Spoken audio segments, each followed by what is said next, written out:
So you love podcasts, and you want to listen to more amazing content, but you have no idea what to listen to.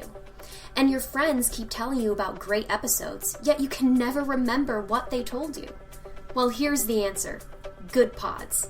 It's the social app dedicated to podcasts, where your friends, podcast listeners, and favorite podcast hosts all come together to share on their feeds what they recommend and what they listen to.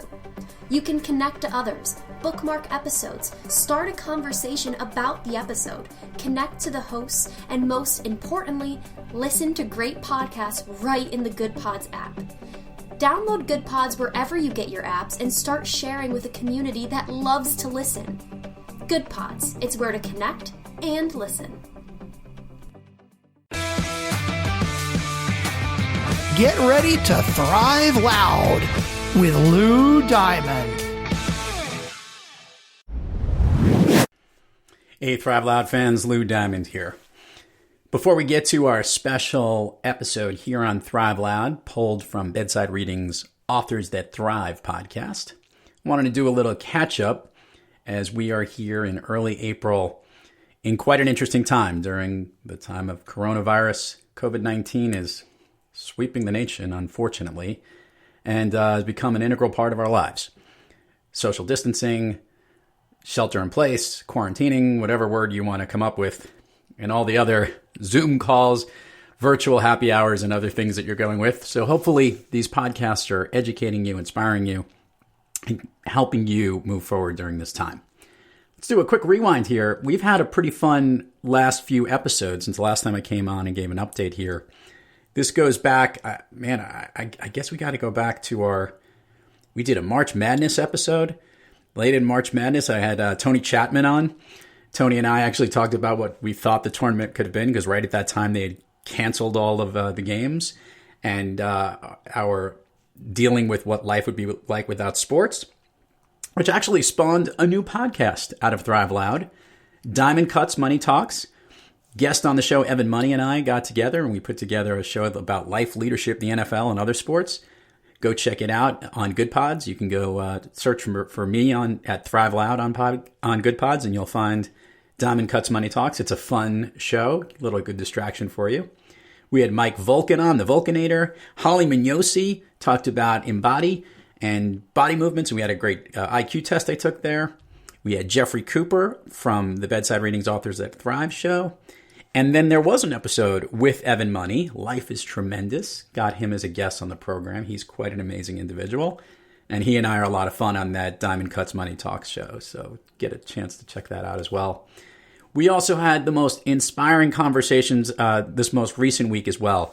Rosemarie Rossetti, a truly unbelievable story about perspective, a motivational speaker who lost the ability to walk a while back, over 20 years ago, and really is an important person to talk about inspiration in this time of need.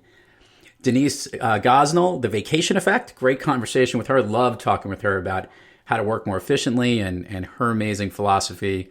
She's really a sharp business woman, incredible lawyer, attorney, entrepreneur, all these things that she does, incredible stuff. And most recently, this past Friday, actual COVID-19 catch-up episode with Dr. Daria Long Gillespie, who also was on NBC Nightly News the day that we recorded. So it was pretty cool. We got her in her full media gear. But she provided a real actual update of what an ER doctor is facing in the ER room and the challenges they face with COVID-19. So hopefully that was a good education for you if you got a chance to listen. Okay, that was a lot of episodes. That was almost like 8 that I just ran through. Now we have Simon T. Bailey, an amazing speaker, great conversation about Sparkbook, something you're going to really like right now. He's quite a motivational guy, classic speaker as well, and you're going to love my conversation with him. Pulled from Bedside Readings, Authors That Thrive. Here you go, Simon T. Bailey on Thrive Loud.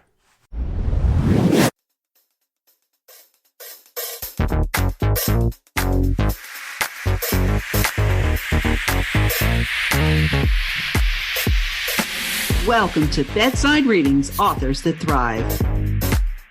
a podcast show that provides you exclusive access to top writers around the globe and how they are thriving through their writing, their passions, and their lives. Here's your host, Lou Diamond. Welcome, everyone, to Bedside Readings, Authors That Thrive, connecting you to amazing authors that are thriving through their work and in their lives each and every day. I'm your host, Lou Diamond. Today, we have the leader of the Spark movement, whose purpose is to ignite sustainable transformation in people, individuals, systems, and nations. He understands the pressure leaders and high performers are facing in the midst of uncertainty and equips them with simple, easy-to-implement strategies to accelerate results. He has been named one of the top 25 people who will help you reach your business and life goals by Success Magazine. And listeners, let me tell you, that list includes Brené Brown, Tony Robbins, and some woman named Oprah Winfrey. His Goalcast video released on Facebook has over 87 million views worldwide. Please welcome someone I'm a huge fan of, Simon T. Bailey. Simon, how are you today? I'm great. Glad to be with you. This is awesome for a lot of reasons. I have a lot of authors that we speak to, and I love unbelievable people who ignite energy. And that's literally what you do. Be the spark. So I think our listeners, we want to hear a little bit about you, what you've been up to, but also let's dive right into this right now. How did this become the focus of your latest message? Because you've been doing this for a while and you have great messages out for people. So be the spark. Why is this the message today? After interviewing individuals and organizations globally, the one thing I continue to hear and see, men and women who love what they do, no matter where they are in society, they literally come alive. They are the spark that ignites a blaze wherever they go, whatever they do. And after looking at this, I said, so what happens when a person doesn't have the spark? Well, a job becomes a job. A relationship is just a relationship. And a business is something to do, not necessarily something to love. And when you have that spark, you literally are living from the inside out and you move from me to we. Oh, I love it. On all levels. You're just connected to me right across the board and to our listeners as well. When I ask this question, I guess, when you've lost the spark, how do you find it? Yeah, so it really starts with the age-old question, what makes you come alive? Which then invites you to do an inventory and an assessment of your talent, your gifts, your ability, and when you're in flow. So you start with that question. But then the other question is, who are the individuals that are closest to you, that know you, that challenge you? And you ask them, when I am in the zone, what am I doing? What am I saying? And they will give you real-time feedback that invites you to say, wait a minute, I'm at my best when I'm doing this. Why don't I do more of it? So that's another way to come at finding your spark. I'm going to step up to the next piece. When you find your spark, how do you keep it going? How do you maintain that energy throughout all the challenges people face each and every day? Yeah. So for everyone that's listening to us, I hope that they have something to write down or make it a mental note or will capture what I'm about to say on their smartphone. I want everybody to write down 15, 7, 30, 90. The 15 really looks at how do I take the first 15 minutes of the day, chunk that 15 minutes down into 3 5-minute segments. The first 5 minutes to meditate, listen to something that inspires you, right? The second 5 minutes, read something that uplifts you. And then the third 5 minutes is to stretch and get aligned with the day. Now, let me tell you why the 15 minutes at the beginning of the day is so critically important. Rabbi Harold Kushner, who wrote the book, What Matters the Most in Life, Rabbi teaches a whole concept called emotional congruence. And Rabbi says when you're operating in emotional congruence, everything that you think, do, say, and feel is in alignment. So if everything that I think, do, say, and feel is in alignment, that first 15 minutes of the day creates 7 days a week. 7 days a week creates 30 days. 30 days creates 90 days. So if I want to sustain the spark, reverse engineer your life, live your life in quarters. How do I get to the 90-day mark? It's because of what I've been doing the last 30, 60. How did I get there? What have I been doing the last 7 days? How did you get there? What are you doing with 15 minutes a day? That's how you sustain the spark. I like this. And by the way, simple. right? I mean, you're not asking for too much. You're just asking for No. consistency. Yes. We talked about how do you find it? How do you keep it? And now I want to get to this. How can you share it? If you are a leader of an organization, and obviously you've got your individual methodology, but how you're able to get leaders to help ignite others, because that's something that you happen to specialize in. Can you share the spark? Yeah. So let me first of all set it up by saying I really failed as a leader when I was at Disney. When I first got promoted to my first leadership role, I thought I was hot shot. I thought I knew everything. The reality is I was a jerk of a boss. I was a boss with an agenda instead of a leader with a vision. My information at the time was a mile wide, but an inch deep. So I didn't cherish people, and I focused more on vertical ascension instead of horizontal connection. So when I talk about how do you be a leader with spark, the first thing you have to consider is how do I recognize people in understanding their appreciation language? How do they want to be valued and celebrated? All right. So for example, I had somebody on my team and I had went to the management 101 class at Disney University. And I said, you've got to recognize your people. So I brought the team together and I'm like, okay, we're recognizing you. And this particular young lady that we were recognizing this day, she turns flush red, runs out of the room. And I said, what just happened? And I sent my assistant after her. And my assistant came back and said she doesn't want public recognition. It was like a big old oops upside the head. So I said, what do you think we should do? Because all women are right. And she said, why don't you write a handwritten note and send it to her home address with a personal stamp? And sure enough, a few days later, she came in my office and she said, that's how I wanted to be. That's how I want to be recognized. So what I say to leaders is, what is that appreciation language for every single person that you work with? That's number one. Number two, what is that person's learning style? Are they visual, auditory, hands-on learners? Of course, Dr. Howard Gardner at Harvard talks about there are 8 to 11 intelligence that people have. How do you tap into that intelligence?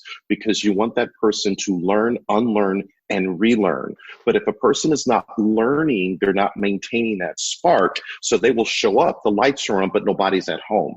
So you have to ensure that people are intellectually curious every single day because they work for you as a leader. And then the third thing is beginning to identify work that stretches individuals beyond what they normally will do. I'll never forget one of the leaders at Disney that really challenged me to take it to another level, put me on a project assignment. I was in way over my head, but can I tell you, it was the greatest gift that has even shaped me today, even though I've been gone from Disney for a long time. But it was that leader who saw something in me that I didn't see in myself that gave a little flicker of hope, a little spark. And what I began to realize is the more I began to engage in that experience, it stretched me and it allowed me to be who I am today. Simon, a lot of great business leading techniques and tools like the ones that you provide can carry over into the personal world. Share how being the spark can really be impactful for your individual and your personal life as well. Well, I'll say this. What Spark has done for me in business, after going through a business challenge, it's made me a better dad. I have a 20-year-old son, 17-year-old daughter, and my daughter, Madison, came to my home office one day and she said, hey, Daddy. I said, hey, baby girl, how's it going? And I see she wanted to connect, but I was like so busy with work. And so I went out of town the next day. I come back in town and I said, Madison, you want to talk to me the other day, but I missed a moment. She said, Dad, it's okay. I said, no, it's not okay, because if I don't change my behavior, you're going to marry a joker just like me. And I love that. I'm modeling something for your brother to basically be emotionally unavailable to you and your mother like I've been. And their mother said to me, you give everybody the best of you, but you give us the rest of you, and I don't want the leftovers anymore. And what I discovered is that I was so busy in business that I was not effective at home. So what the skills of business, what it really taught me is that I need to keep home the main thing. And when I become better at home, I become better for the business. So 3 quick things. Yeah. Understand there's a difference between hearing and listening. The same letters that spell the word listen spell the word silent. Yep. So when I am home, how do I really listen to what Madison is saying, listen to what Daniel is saying, not just, okay, it's in one ear, out the other. Secondly, how do I begin to celebrate what they're doing right instead of what they're doing wrong? Really identifying, even as a father, how I can encourage them to be the best and not just give them the feeling of dad is just dialing it in because, they're in front of me right now, right? And I think the third thing is constantly making each of them a priority. I know that Madison likes to do certain things. Daniel likes to do certain things. And when I say, guess what, guys, we're going to do something and it's a priority. It's like, oh my goodness, dad just said, and that's like a really big deal. And it's invited me to get out of my way and to stop being such a jerk of a dad at times when I'm so pressed for time to say, you know what? I will never get these moments back again with my babies, even though they're 20 and 17. I've got to make the most of this now. And what that's done for me for business-wise is they come first and business comes second. And that's I had my priorities really wrong for a long time. And I think I'm starting to finally figure it out. I was on the slow bus. So, here we are. I do like, Simon, how you took the appreciation language at work and understand the specific ways you'd work with people in your organization, and you've done that with your own family and your children and the way you need to communicate with them. I like how that component of the spark has kind of a customized way of doing things. I think that's powerful. Mm-hmm. For a guy like you who's been kicking it on all cylinders and really doing amazing in your speaking and your writing, and as an amazing author and thought leader, we all have days where we're not kicking as well as we'd like. When you have trouble thriving, who or what practice do you seek to get yourself back on the thriving track?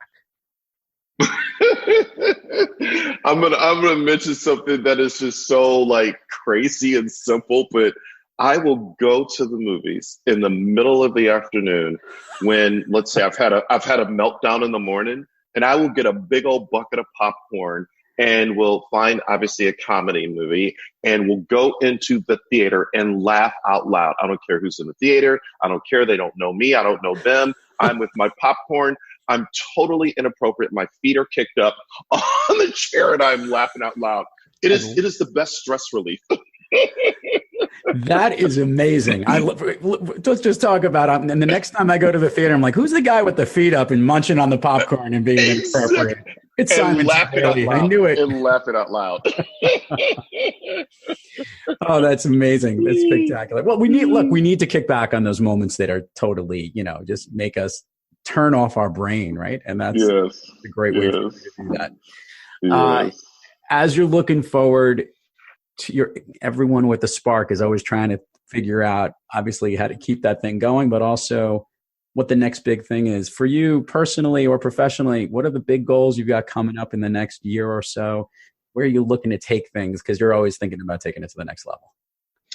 Yeah, I'm really looking at how do we launch this whole spark movement where we literally pick a day out of the 365 days, and it will just be a day of spark, where I will ask individuals all over the world to pay it forward by finding a way to help the least, the last, the lost, and create a spark in the life of someone else. And then tell others about it so that it literally becomes contagious, where we move beyond ourselves to hug people with our words and make it not so much about what's going on in our lives, but how do we make it about others? I love it. Getting back to that movie, I like to ask certain questions about this. What is your all-time favorite movie, Simon? Oh my goodness, you went there. And I have been waiting for the remake of this movie for probably over 10 years. But my favorite all-time movie that I've seen over 10 years, at least 10 times, I should say. And I know almost every line in the movie is Coming to America. And, yes. And the new one's coming out. And the new one is coming out. Yes. I'm so excited. Oh, that's spectacular. I'll share with you, by the way, when they were filming that, I actually lived in the New York City area.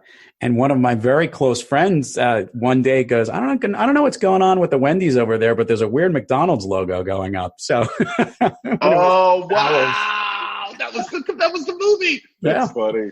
They filmed that in Rego Park, Queens, for anyone who is interested in looking it up.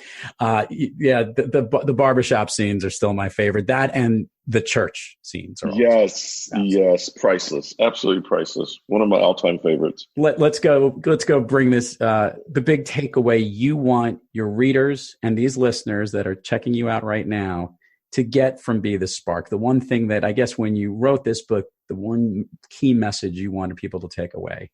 Yeah, here's the big thing. For everyone that's listening to us right now, you are a leader because somebody is following you somewhere. So your responsibility is not to motivate people to do anything. Your responsibility is to invite people on a journey to discover the spark within themselves while they're following you. So in other words, you can never take people to a place you haven't been yourself. So once you find it within yourself, pay it forward and help others on the journey to finding their spark. Simon T. Bailey, this has truly been a pleasure and an honor. Thank you so much for coming on Bedside Readings, Authors That Thrive. Thank you so much for having me. So good to be with you. And to our listeners out there, keep thriving onward and upward. And thank you for joining us on Bedside Readings, Authors That Thrive. Thank you for listening to Authors That Thrive, brought to you by Bedside Reading. To learn more about today's guest, head on over to bedsidereading.com. And don't forget to subscribe wherever you listen to your podcasts, or follow us everywhere on social media at Bedside Reading.